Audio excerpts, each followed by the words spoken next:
G6 Overtime. Ladies and gentlemen, welcome to the inaugural podcast of G6 Overtime. Your hosts, Matt Frazee, Kyler Neal, Jamie Williams, coming in to talk beyond the P4 with passion and class for the teams that have made former divisions and future divisions great within college football. Excited for our inaugural episode. If you guys don't know who we are three sometime idiots, sometimes smart folks who have found our way previously through social media platforms, creating the FCS Fans Nation content. And with this realignment chaos, Mr. Jamie Williams and his James Madison fanhood, myself, North Dakota State, our schools entering the G6 FBS ranks, and Mr. Kyler Neal, an original West Coast boy, loving his time out in the Pac-12, which right now is not considered a power conference. We decided we would come together and talk a little bit of G6 football every week and bring you content about great universities, Boise State, San Diego State, Memphis, Army. Let's get all the way into North Dakota State, Sac State, and we're excited for this first one. Jamie, I got to give you the floor, man. You have stuck with our FCS content through this whole thing, yet now you have an opportunity to talk James Madison, your conference, and everything that matters about it. The floor is yours, man. The Dukes are back on your docket. How do you feel? I'm feeling pretty good. Coming off of last year. Pretty magical year. I can't really say it any other way. I know, all the narrative was all they deserved to be there. They shouldn't have been in the playoff. And you know what? Fair, but the rules are the rule. And we were there. And we should have been there because that's what the rule said. I know we didn't look, we hung in there, but we were a very good team, had an excellent defense. And then as Signetti did when he went off to Indiana, Chesney took part of the team and went on to LA. So we're just like a Big Ten feeder school, which is fine. That's what the G6 is. That's what FCS is. And, you've got to, age of college football, be prepared to just next group up, and just do your best. And we've hired a hell of a coach, Billy Napier. I know he failed at Florida. He didn't do a very good job at Florida. He admitted that, but they don't call him Sunbelt Billy for nothing. He was 40-12 with Louisiana, and I'd say we've got a little bit more resource in Louisiana. I think we'll be fine. We could talk about our overs, unders in a little while. That North Dakota State's here in the FBS, and I'm so glad they passed the damn rule. You can be eligible this year because it should have happened with us, but I'm really glad that y'all are up in this. Awesome. Jamie, we're excited to actually be able to talk about your squad. And hey, failed Florida coach, quote unquote, Dan Mullen, not too bad at UNLV, running a pretty good program, 3 conference championship appearances in a row. Not too bad. Hey, shout out to the people, Real quick, Ron says mixed feelings about Indiana. Absolutely not. Super happy for him. Super happy. When you look at that championship stage, it was Kirby and 6 players. Guess where those 6 players all transferred from? AMU. Our name was in their mouth all year. Love it. That's free marketing for you. Hey, shout out to the fans. Obviously, the support from our FCS fans has been huge, but Music Nerd 2014, look at this guy. I think I know who that is. G6 podcast worthy listening. What's up, boys? Hey, Brandon. We got G6 football 24/7. Brian Thompson. Tunski's back over. This is great. So we appreciate the support. And we're excited to get into it. And you know what? We figured for a first episode, why don't we just connect the masses? Why don't we take most of the teams and a few historic ones that were in the FCS previously and are now going to be FBS G6 categorized? And why don't we do a little bit of over-under and see what these teams are going to be in terms of an overall record? So we put this little thing together. We're actually going to be posting this. If you're watching on YouTube, we would encourage you to. We're going to be posting this sucker on social media once we're done, and it'll actually be filled out. And we are going to do a little over-under with 8 teams, some of the more recent ones that would have entered the FBS ranks from the FCS. We're going to cover North Dakota State, Delaware, Kennesaw State, Jacksonville State, James Madison, I consider him one of the GOATs, one of my GOATs. App State, Classic Georgia Southern, and the newcomer on the block in the MAC, Sac State. We're going to go through all 8 of these teams, do over-under. To set the stage a little bit, over-under is the wins based off the regular season, and it's also based off of MGM Bet. That is the source that I am utilizing at this time here in early August. So, you know what? They're the new kids on the block. They're new to the Mountain West, and they're probably the team people have been pounding the door for the most. They're first in the category. They're my hometown love. Let's just kick things going right away. Let's kick it off with North Dakota State. Kyler, I know you've got feelings about them rolling out into the Mountain West. Over-under is set at 9.5 for the Bison. How do you see them playing out after this last season? And I'm going to give you a little bit of context before I get you rolling. North Dakota State, quite a bit of turnover. Now, they had that big disappointing loss last year against Illinois State early in the second round of the FCS playoffs, but they took a lot of portal losses. They have a new quarterback to play. They have to replace the majority of their wide receivers, and their linebackers and corners, portal gains look good, but they're questionable. Strength will be defensive line. How do you see the Bison transitioning into the Mountain West? Well, I mean, I'd be a little more nervous if they were maybe going back to the Missouri Valley, but they're going to the Mountain West. So that's just Big Sky adjacent. I think North Dakota State's going to be extremely fine. There's some people that, they're chiming online thinking, hey, man, we're going to be happy if we're 6 wins, 7, 8. I don't see it. I'm looking at their schedule. I mean, who's tough? Maybe you have UNLV, you have New Mexico, right? I don't even think those teams are that great. Give me the over. I think NDSU has at least 10 wins. I would not be shocked if they're 11-1, but I would say safely I would bet on them to have 10 wins. I look at their schedule, and I don't fear the home games for North Dakota State. Wyoming coming into town, UTEP's coming to town. At Sac State, I know. Yeah, at Sac State, I'm pretty confident there. I think that road slate is just a beast. I mean, traveling to Hawaii is not going to be easy. You're going from northern Hawaii of the United States all the way out there to the middle of the ocean. That's a good quality team in Hawaii itself. Then you're going to look at going to UNLV, who was in last year's conference championship game, and also the preseason pick for going to win. And over 60% returning production for UNLV, for New Mexico on the football field. You mean the one that almost lost Idaho State? I'm just saying at home. Or UNLV, the one who almost lost Idaho State. They were averaging over 20,000 people in that stadium. As much as I would like to take the over here, I'm going with that 8 or 9. And you know me, I'm a cautious Bison fan in comparison to most. I remain unbiased, but I can see either a freakish home loss or something we did not expect combined with 2 road losses, or those 3 road losses I think everyone's expecting. I'm going to go the under with North Dakota State. I'm going to put them at 9 wins. Jamie, what do you think about the Bison? Thing I do want to say to the NDSU fans, I understand the thought that you have, like, man, if we go 6-6, 7-5, then that's successful in our first year at the FBS level. I get it. I had the same thought our first year too. When you go and you smack a couple teams early, that's going to change real quick. That said, I do think 9 wins is where I see them. So I'm going to take the under with it set at 9.5. I do think there's going to be 3 losses on that schedule. I think we're going to find out a lot about NDSU with their first game against Jacksonville State, who is not a bad team for a CUSA team.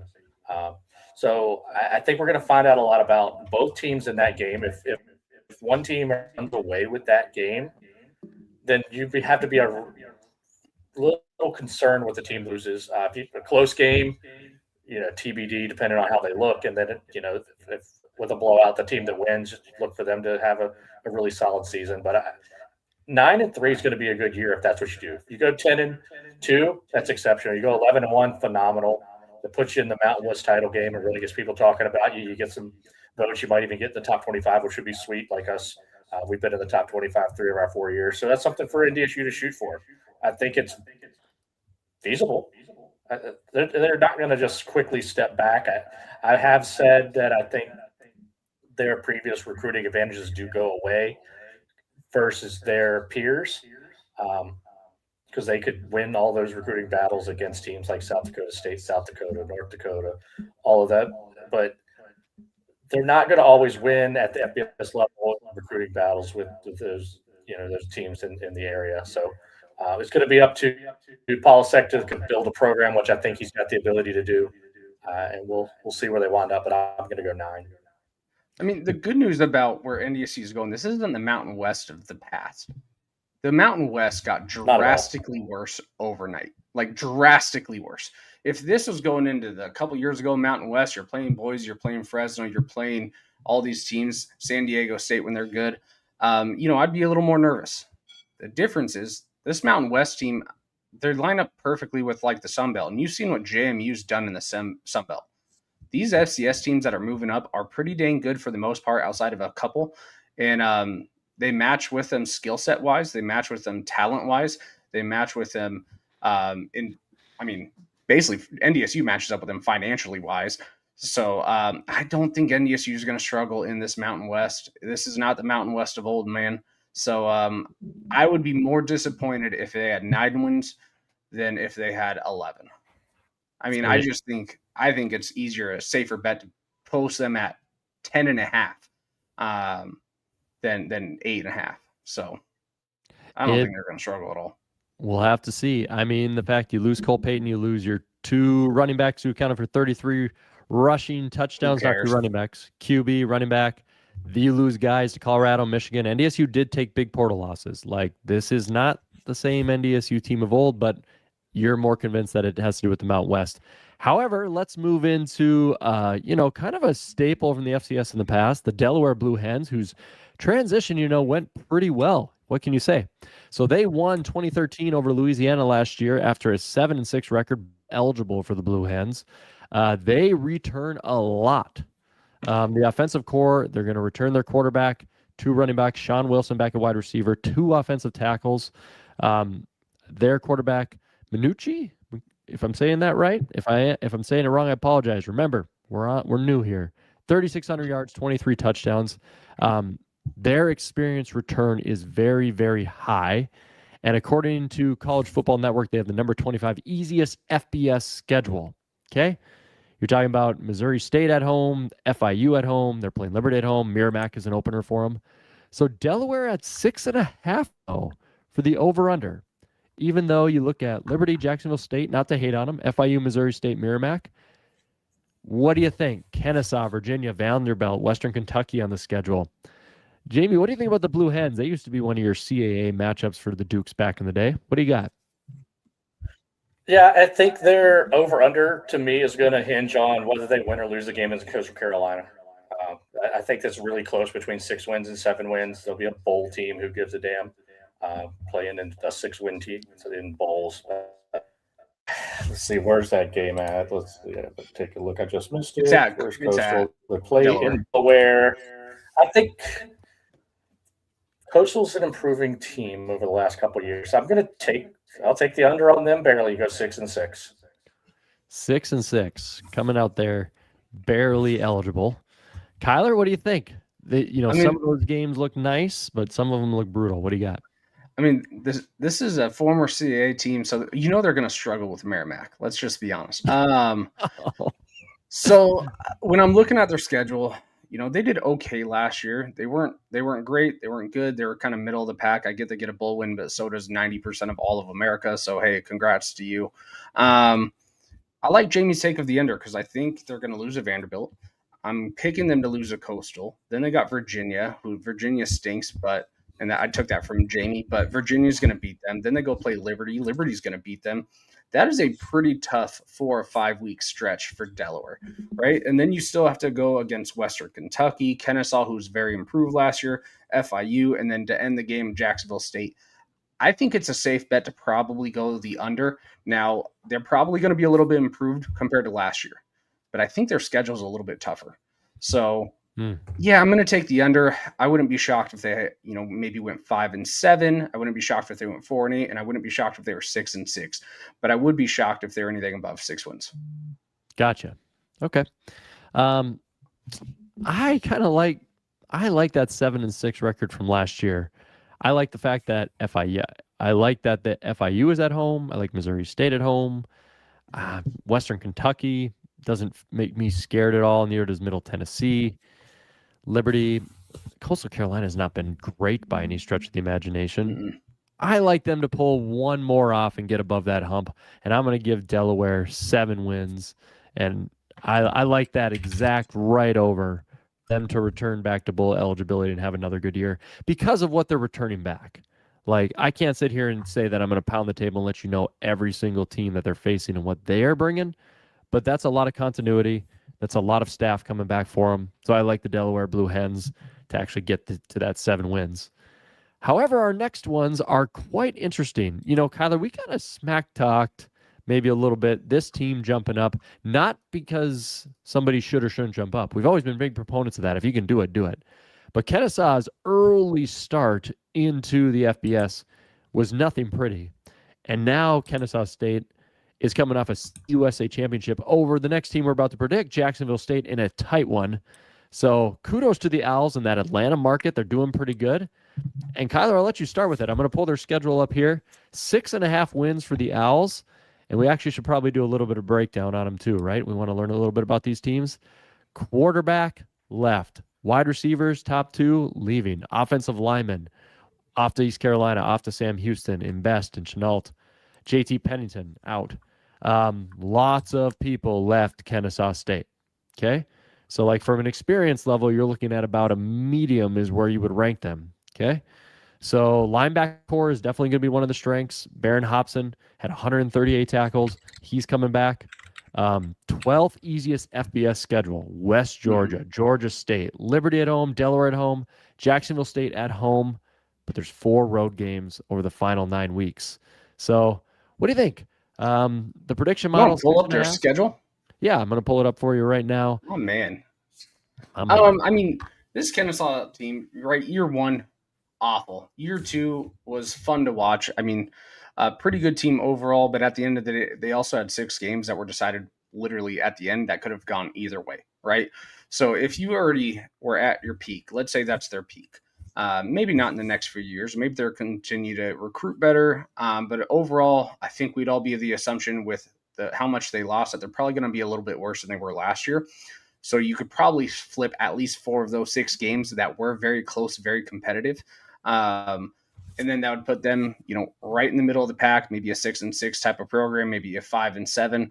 But looking at Georgia State, I think they'll probably win there. That they'll definitely beat Tennessee. Don't worry about that game, guys. I think Sam Houston's going to be improved. I think FIU is going to be good. I think Liberty will be fine. I think Jacksonville State's going to be fine. What is their over-under? Their over-under is at 6.5, just to make it difficult on you from BetMGM. I think I will take the under on this. I think I would be comfortable saying that they're going to have 5 or 6 wins. I'm not quite sure if they're going to have this rebound season like they did last year and all of a sudden go back-to-back, be some of the top dogs in CUSA. I think they're going to regress a little bit, and then again, 6 of those games were 50-50 games. Anyone could have won, and I would assume that they would probably now with this new roster lose 4 of those 6, maybe 3 in those 3 at best. So, yeah, give me the under. Let me pick them at 6 wins. Yeah, I'm actually a little bit higher on Missouri State than probably people should be. And I like Jacksonville State, what they're bringing back. I think that is a talented team. I like Delaware. And these are a lot of the matchups that we literally are going to talk about through these over-unders. I think the lack of returning players of the things that we mentioned previously, plus the schedule, how it lines up, I like Kennesaw to be at the under as well this year. So I'm not going to pick them over that 6.5. How about the Duke perspective there, Jamie Williams? Yeah, also Missouri State, their coach this year is at Coastal this year, so just FYI on that. Should be impressive for them, for Coastal to be better. But we're not talking about Coastal. We're going to talk about Kennesaw State.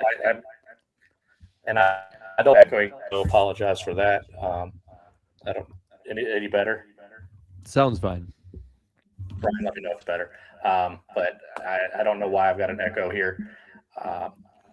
Kennesaw State, I'm going to go under. I just don't think they're going to be as good. Congrats to them for winning the conference last year. If it tells you anything about Conference USA, Jacksonville State, Kennesaw jumped right in and have both won that conference the last 2 years. And I'm not slighting either of those teams. I'm slighting the conference as a whole. Both teams deserve to win that conference. But this year, I think Kennesaw definitely takes a step back with all the losses on both sides of the ball. It's a rebuild time for them.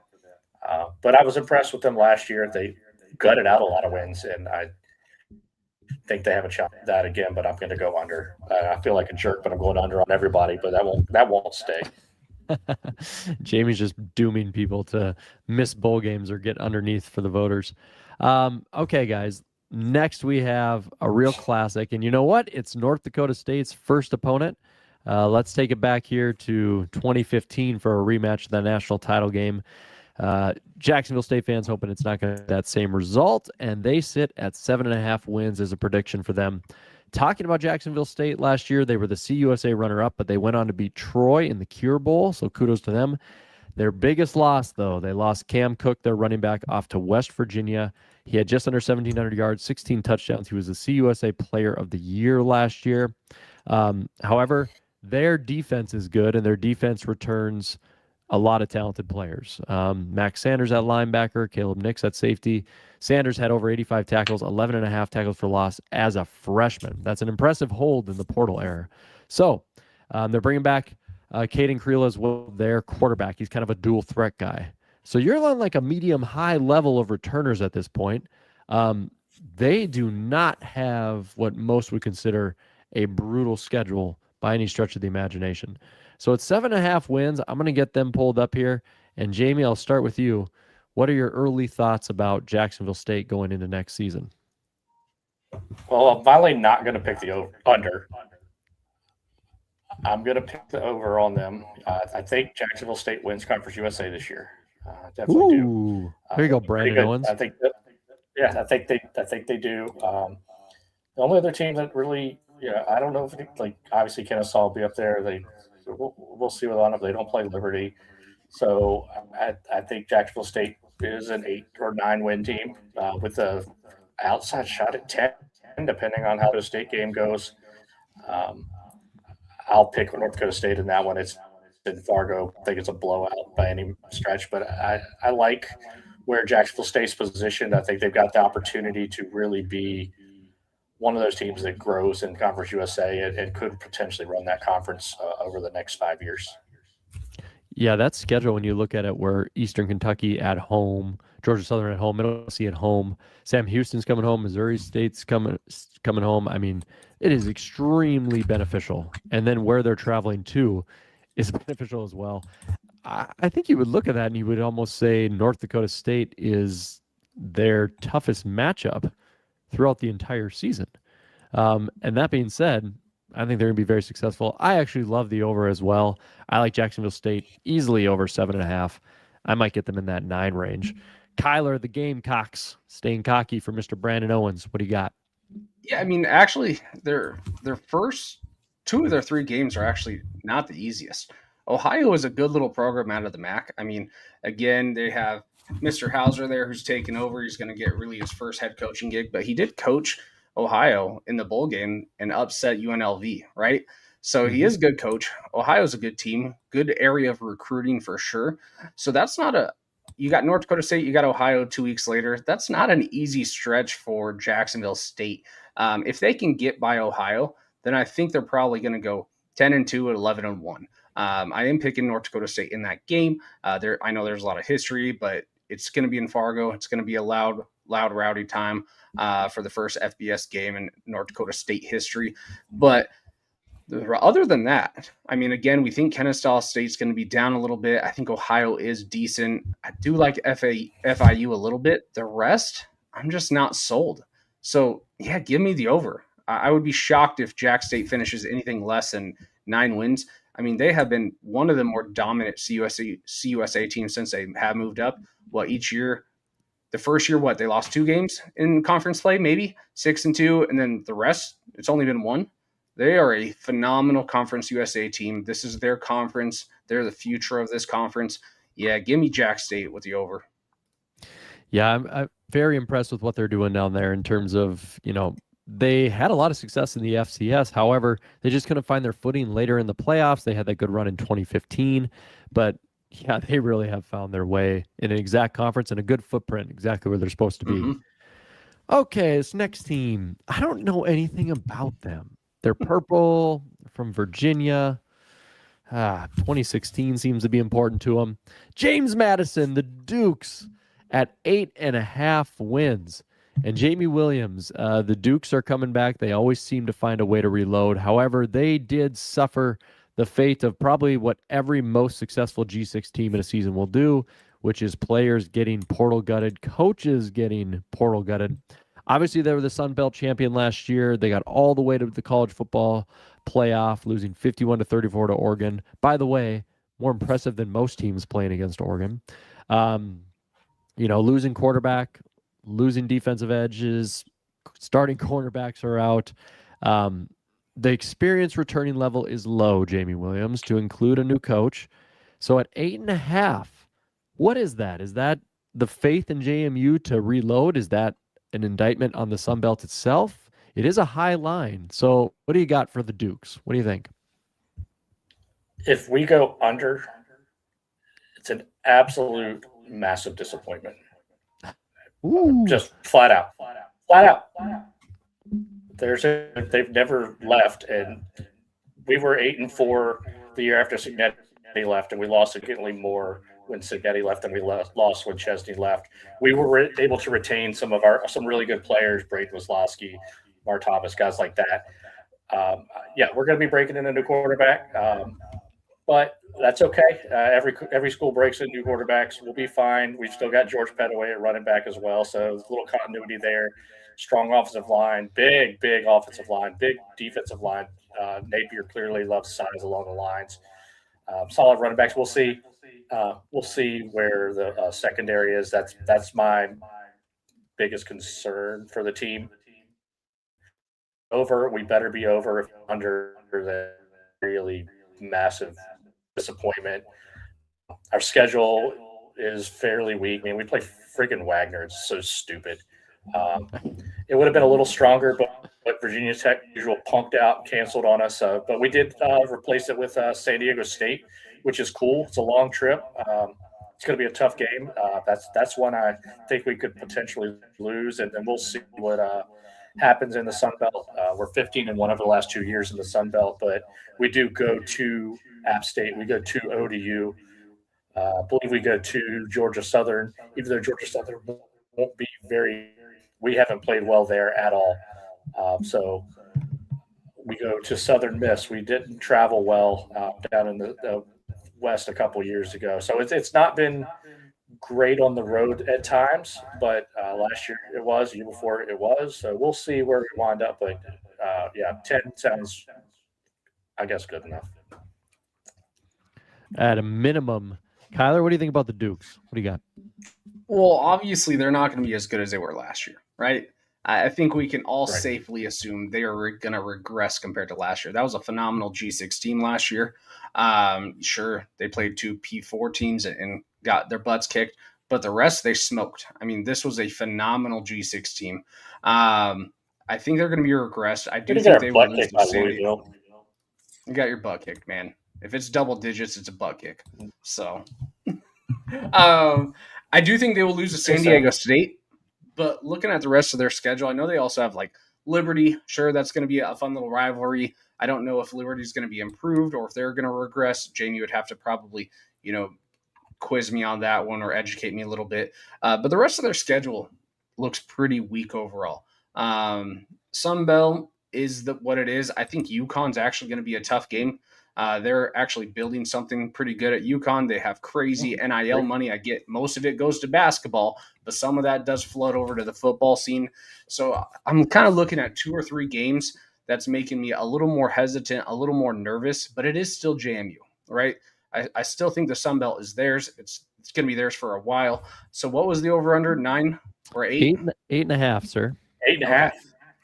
Let me go the over and plug with 9. I think they have 3 losses this year. So again, even in a down year for them, 9 wins is still pretty formidable. And then they'll only bounce back from there.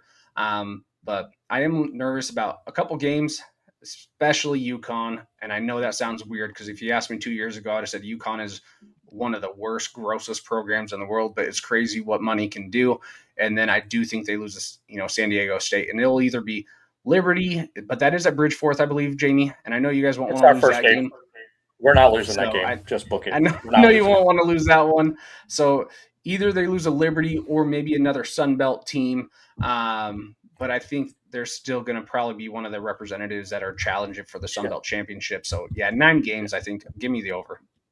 Yeah, I'll be quick on that. I just think the most likely Sun Belt loss to me is Old Dominion. We go down there. They played us well the last couple of years, and we've eked them out. It didn't look eked out last year because we just destroyed them in the second half. But that was a good close game, and they're still really good.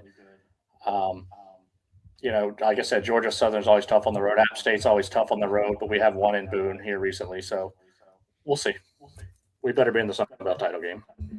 We will see. By the way, if any folks out there are like, I would love to go to a G6 game, it'd be fun to meet up with people, or like if anyone's ever thought about a random G6 game, there is a brewing thing happening amongst us who always travel to the FCS championship game. Almost half our crew is going to that App State James Madison game right now. So if you can make it to Boone for App State's game, which is our next team we're going to talk about, when they host the Dukes, there's a good chance you can meet a few of us down there. Will Chris jinx App State? Mr. Chris Hammond asked Ron Lowney. Well, we're about to find out because App State last year did not have a jinx. They, in fact, finished under 500, but because of the Notre Dame opt-out and lack of teams for representative bowls, they were still a team that went to a bowl game. Now, they lost it to Georgia Southern, 29-10, but they also had a pretty rough year last year at 5-8. Their over-under now sits at 5.5. Probably one of the most historic FCS programs back in the day, winning those 3 titles within 4 years. There appears to be a quarterback battle going on. They have a medium-low kind of range of returners. So it's going to be interesting to see what happens with App State. Jamie, I'm going to punt to you. You would know more about them than anybody, obviously, within your conference. What do you think about the Mountaineers at 5.5 for an over-under? I just respect to Dole Luggins, but I just don't think they hired the right coach a couple years ago. I think they take a massive step back. That said, I think they go 6-6, and it's going to come down to whether they can win at South Alabama at the end of the year. I don't know if they can, but I'm going to say they do. It goes 6-6 and go over. Okay, Jamie, what do you got? Don't break his heart. Don't break his heart. You mean Kyler? Kyler, that's the one. Jesus. Jamie again. All right, there's so much Chris talk in the chat. Right. Well, this is why we love the FBS, right? And let's just speak from the heart.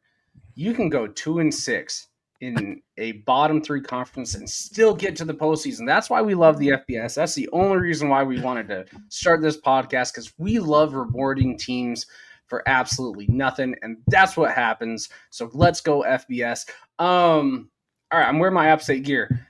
Here's the reality with App State. Were they dog crap last year? 100%. Did they absolutely stink it? Yes.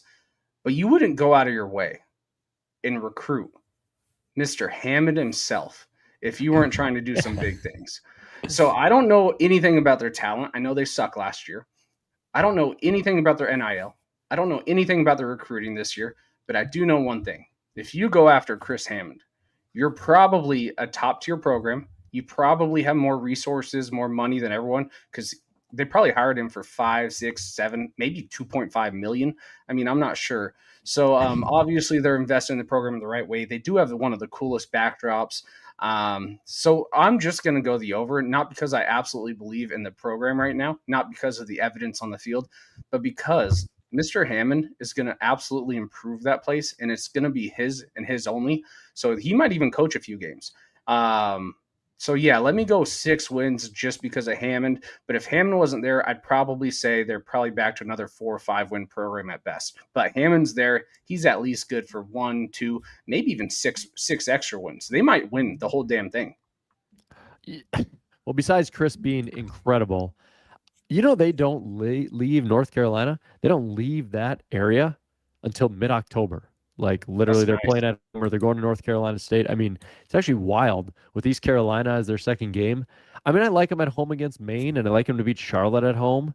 And that Old Dominion going to them is interesting. I know, Jamie, you kind of spoke well of them, but can they get to almost 3 wins just after 5 matchups? And the over-under is 5. I don't have a lot of faith that Georgia Southern's going to just rebound and just be great. South Alabama at the end. I like the over. You know what? I'm going to have a little bit of faith. 5.5, 6.5, I'd hesitate. But at 5.5, I'm going to give them 6 wins, and I like them to just slightly be over. And maybe Chris has a little bit something to do with that. So, all right, guys, we got 2 teams rating. We have Georgia Southern, the previous GOATs of the FCS, literally held the standard prior to the NDSU takeover. 6 national championships that they can put in their back pockets. Rising into the FBS initially and coming back down to earth a little bit. And Georgia Southern, Kyler, 4.5. So there's not a lot of faith that these guys are going to rebound. What do we think about them as a low over-under? I mean, this is one of those programs where maybe you should think about dropping back down, right? The FBS is not for everyone. You were very successful. You had a fun fan base in the FCS. You were dominant. You were kicking some booty. Your stadium still looks like a high school stadium compared to Texas. So you know what? I think Georgia Southern is going to be around that 4-win program for a while. 5. If they get hot, maybe one out of every 8 years, maybe they can get to 7, 8 wins.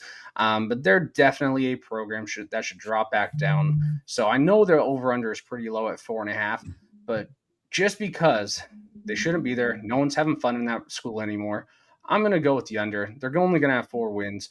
I don't care if they're improved or not. I'm excited to learn more about the Fun Belt because I can honestly say I have not paid a lot of attention to the Fun Belt because, very East Coast, they're dog crap. But I'm excited to learn about them. I mean, again, I know the App States. I know JMU. It is a fun, competitive regional conference. The Georgia Southern ain't it. So, yeah, give me the under. I will probably be wrong on this one because someone's going to be in the comments and go, man, they returned this guy. This guy's phenomenal. Cool. Good riddance. You probably still wouldn't even win the FCS playoffs. So, at the end of the day, drop back down where you belong. Give me the under. Wow, lots of Georgia Southern hate. They did beat App State last year in that. I forgot that they're a real program. Yeah, they exist. And the big thing is losing J.C. French off to Cincinnati, 5,700 yards and 37 touchdowns over 2 seasons, which is insane. They really like Rashawn Miles, 2-time FCS All-American, transferring to them for 113 tackles. So it's kind of a low, medium experience level that we're looking at. Offense is almost an entirely new group at 4.5. But that to me seems so low, especially coming off a 7-win season. It's not like it's an egregious overturn. So I think they've got a chance here. I'm going to go over a little bit. I'm going to put them at least 5 or 6 wins. And I like Georgia Southern a little bit more than Kyler. Jamie, what do you think about your fellow CAA squad? Yeah, I'm going to go under. I mean, Georgia State obviously stinks too. So there's not much going on in the state of Georgia outside the Bulldogs. And Kennesaw. Good job, Kennesaw. Yeah, well, yeah, you'll see. No, I Georgia Southern 3 or 4 wins, but they are going to be sneaky and beat somebody, and hell, it could be us because we have stunk down there. We've just been so bad in both games down there. Hopefully it doesn't happen again this year. But, yeah, they'll jump up and beat somebody, but I think 4. We're going to go under. 4 we go. All right, guys, final team of the night before we call it, and we are going to go with the FBS team that nobody wanted to see up there because of the talent and the scariness and everything they bring to it, and that is Sac State. Long-time successful program, Sac State in the FCS, is finally there. Their dream conference in terms of geography with the MAC, it all is turning out perfect for them, and they are at an over-under 4.5 for Sacramento State. And Jamie, you've seen a team transition more than anybody and how to do it well. You think Sac State's going to pull that off? And a little bit of details, I apologize. They missed the FCS playoffs last year. They lost a massive amount from last season. Ernest Campbell going to Colorado.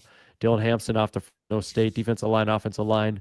It's not the same team at all. They did have players come in from the FBS ranks, but there's not a lot of depth or experience.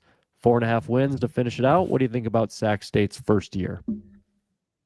They're going to transition about as well as Bruce Jenner, and they're going to go under. Dr. Luke Wood, I hope you get everything you deserve, and that's going to be 1 win, maybe. Good luck to you. Godspeed. Sac State sucks. They're not going to be very good. Under, easily. So Sac State, they're going to start going to Eastern Michigan. They're going to host Mississippi Valley, probably be their only win. Fresno, North Dakota State, UMass. I mean, the schedule's not anything crazy, but it is a MAC school, and they end it going out to Hawaii. Kyler, what do you think about this squad? I think you guys are way, way overvaluing the MAC. I don't think Sac State struggles that much. What's their over-under? 4 wins? 4.5.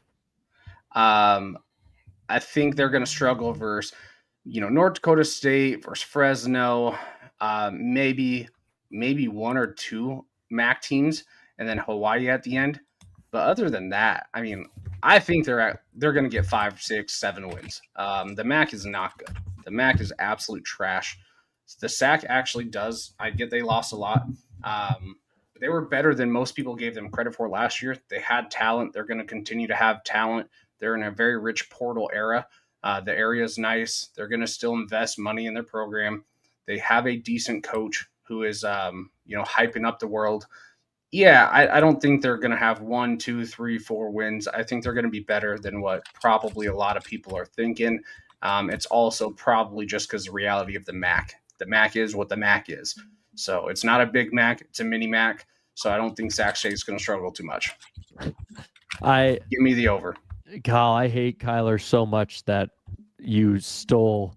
Why are you the way that you choose to be, Michael Scott? Stealing my take. That was my whole thing. Like, I've seen FCS programs play against the MAC. I saw NDSU play against the MAC. Sac State's not NDSU. But I think that is not much of a difference between an FCS schedule when you start playing a MAC school. And there's no difference in the MAC and the Big Sky right now. Yeah, so I actually think that they're more than capable of at least getting to 5 wins. 4.5 is low. I think it's easily over 5, and I'm going to give the Hornets. Not a huge fan of them. I'm like me, not a huge fan, but I think I'm going to give them some grace, and I think they are going to win that. And that being said, Nashville round on. Ooh, Nashville round. There we go. Few comments here, guys, as we near the end. First off, appreciate all you guys. Over 100 people coming in over this time from a live stream, so we appreciate the support here on G6 Overtime.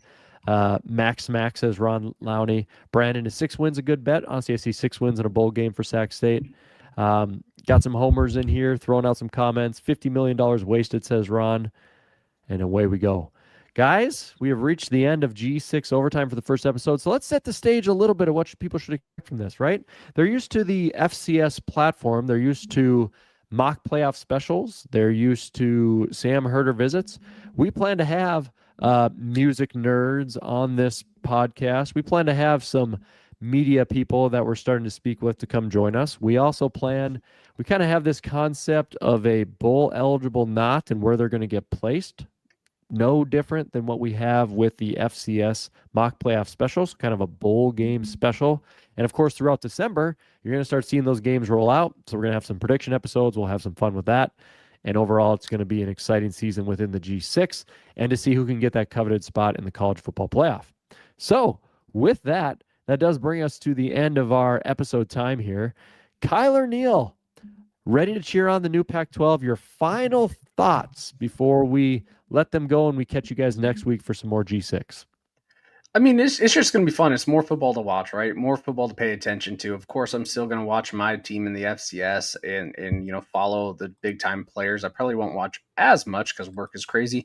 But Saturdays are for the boys. Saturdays we're going to be watching football, and now we get to watch more ESPN Plus because that's what most of these G6 programs are on anyway. So it's just FCS adjacent. I'm excited, but it will be fun. It'll be fun to learn more. It'll be fun to see who gets to go to the Dumpster Fire Bowl. 100%. I couldn't be more pumped.